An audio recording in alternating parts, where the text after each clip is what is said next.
Assalamualaikum warahmatullahi wabarakatuh. Perkenalkan, nama saya Dandi Putra Ramadan. Saya dari kelas reguler B. Di sini saya akan menjelaskan tentang bahasa persatuan sebagai pemersatu bangsa Indonesia.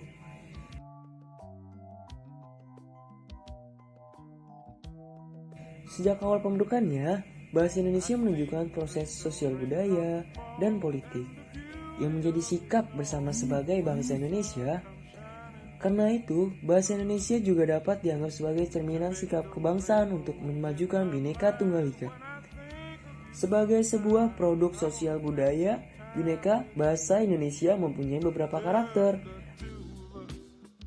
Yang pertama, bersifat inklusif dan terbuka.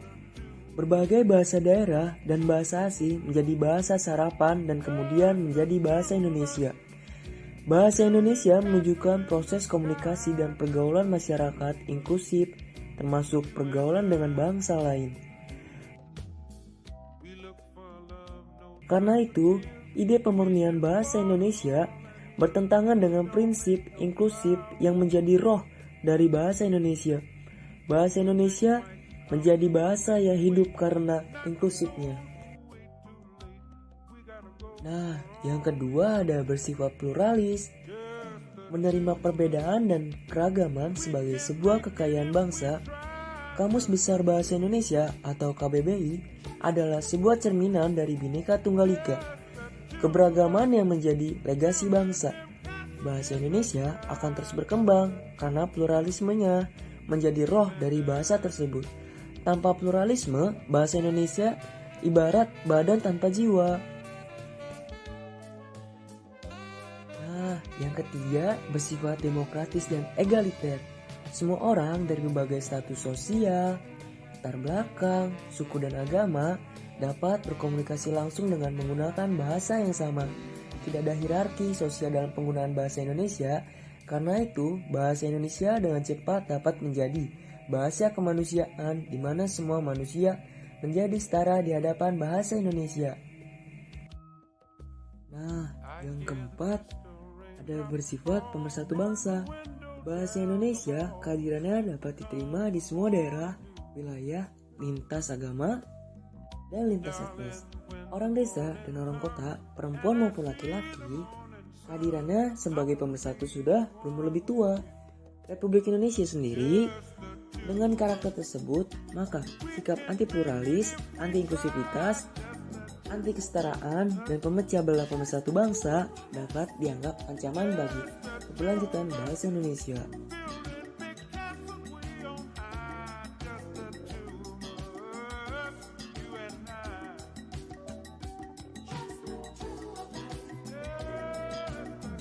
Kesimpulannya adalah baik buruknya bahasa Indonesia merupakan tanggung jawab setiap orang yang mengaku sebagai warga negara Indonesia yang baik. Setiap warga negara Indonesia harus serta-merta berperan dalam membina dan mengembangkan bahasa Indonesia ke arah yang positif.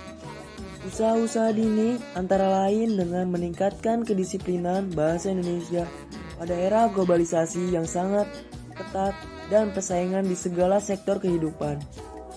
Maju-majulah bangsa, kacau bahasa, kacaulah pula bangsa. Keadaan ini harus disadari benar oleh setiap warga negara Indonesia sehingga akan ada rasa tanggung jawab terhadap pembina dan pengembang bangsa. Bahasa Indonesia akan tumbuh subur disanubari setiap pemakai bahasa Indonesia. Rasa cinta terhadap bahasa Indonesia pun akan bertambah besar dan bertambah mendalam. Sudah barang tentu ini semuanya merupakan harapan bersama. Harapan setiap orang yang mengaku berbangsa Indonesia. Terima kasih atas perhatiannya dan semoga video ini bermanfaat bagi kita semua. Mohon maaf jika ada kesalahan. Sekian, wassalamualaikum warahmatullahi wabarakatuh.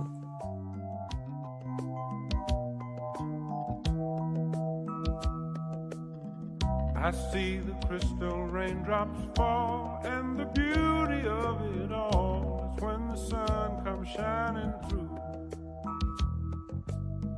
to make those rainbows in my mind when I think of you sometime, and I want to spend some time with you. just the two of us.